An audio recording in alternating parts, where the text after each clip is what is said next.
Bonjour mes amis, que Dieu vous bénisse tous de manière abondante, en accord, rigoureusement en accord avec la crainte et la sincérité dans votre cœur.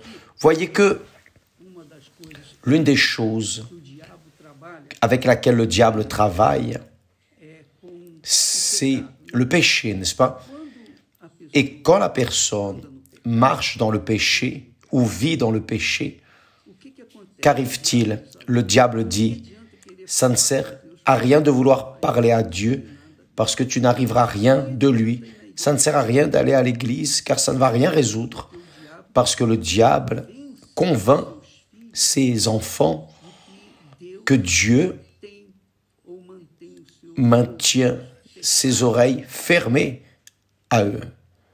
Donc, j'aimerais que vous sachiez, à l'exemple de Vanderlei, ce témoignage que nous avons mis, magnifique, disons-le de passage, qui montre la grandeur de Dieu, sa compassion. Vanderlei,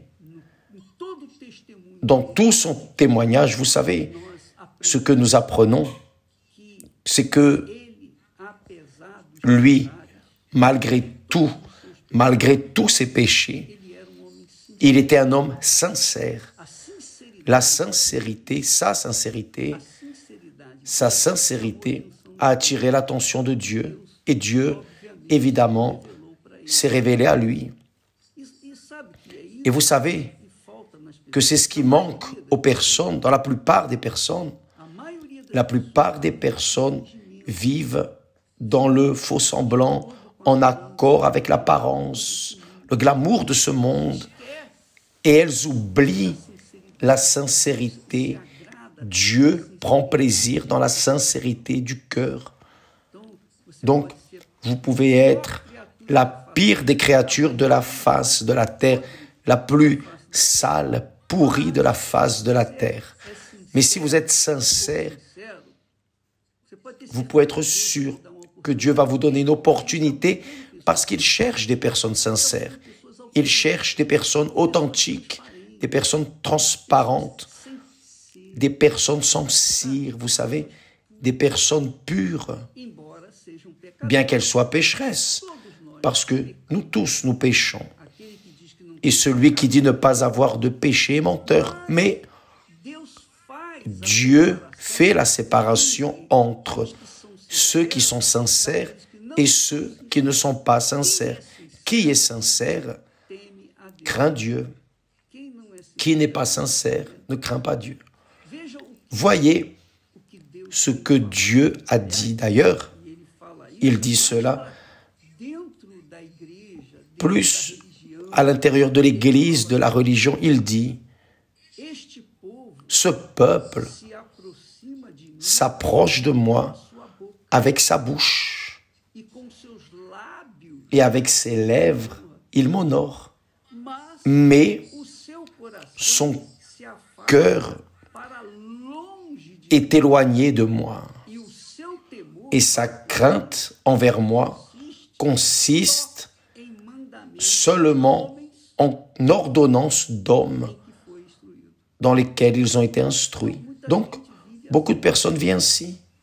Beaucoup de personnes dans l'Église. Malheureusement, c'est une réalité. Excusez-moi. Laissez-moi mouiller la gorge. Donc,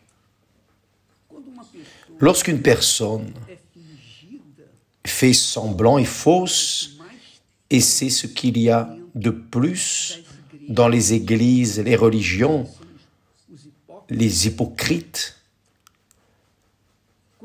quand la personne fait semblant, lorsqu'elle est fausse, elle prouve à elle-même qu'elle ne croit pas en Dieu, même en étant dans l'église, même chantant des louanges, même en donnant les offrandes, les dîmes fidèlement.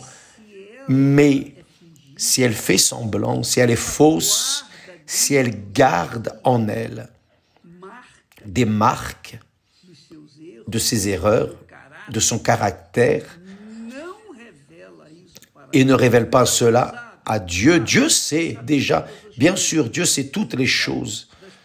Il connaît les profondeurs de notre âme. Mais même ainsi, Dieu veut entendre de notre part la confession de ses erreurs. La confession. Il veut que nous manifestions la foi en lui. Ça, c'est craindre Dieu. Lorsque vous craignez Dieu, c'est parce que réellement vous croyez qu'il existe. Et Vanderlei croyait en Dieu. Il croyait en Dieu, à sa manière, mais il croyait.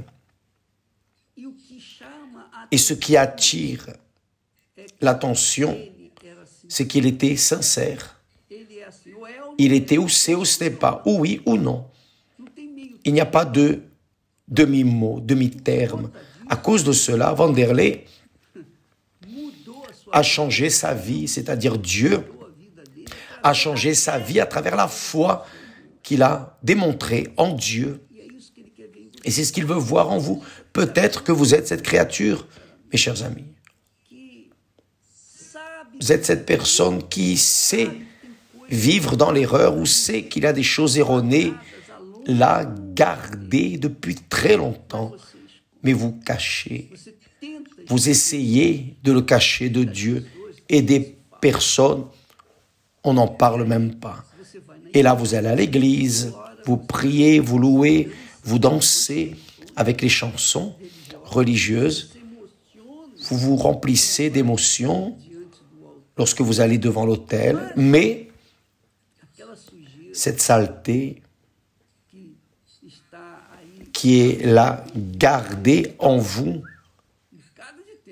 qui est là depuis longtemps, et vous ne dites rien, vous restez tranquille, vous n'avez pas confessé à Dieu, vous n'avez pas déchiré, vous n'avez pas enlevé le masque, vous continuez maquillé avec la religiosité. Dieu dit, ce peuple s'approche de moi et avec sa bouche, voyez, et avec sa bouche et ses lèvres, il m'honore. Il m'honore. Voyez. Mais ils honorent seulement avec la bouche. De l'intérieur, non. De la bouche vers l'intérieur, tout continue sale. Et il dit, mais leur cœur s'éloigne de moi et sa crainte envers moi ne consiste qu'en ordonnance humaine. C'est la religiosité. Les personnes respectent, craignent plus les doctrines humaines qu'à proprement parler la parole de Dieu elle-même. C'est une erreur énorme parce que ce qui donne la vie, c'est la parole, ce ne sont pas les ordonnances ou les doctrines humaines.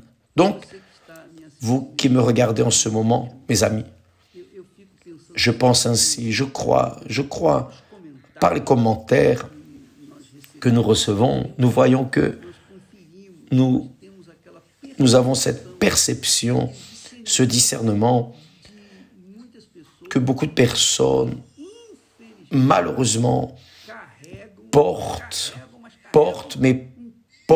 un poids de mauvaise conscience.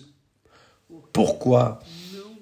Parce qu'elles ne veulent pas être sincères devant Dieu. Elles ne veulent pas dire, oh mon Dieu, aie compassion de moi.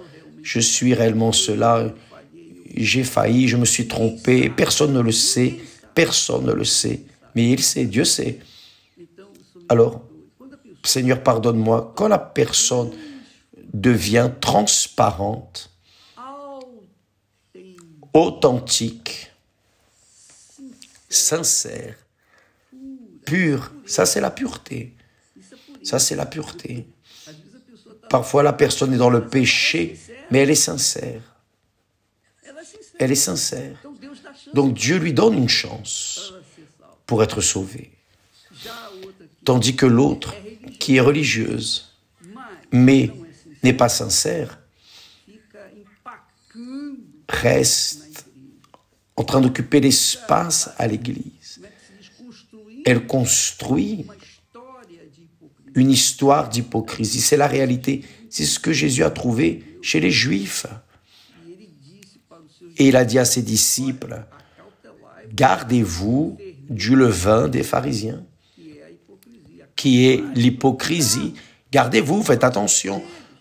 Ne faites pas comme eux, parce que regardez comme ils font. Ils m'honorent des lèvres, mais leur cœur est loin de moi. Ils font des jeûnes, mais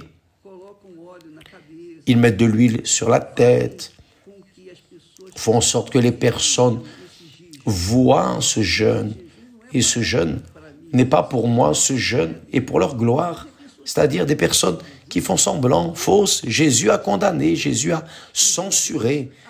Et Jésus a averti ses disciples, ceux qui le suivent.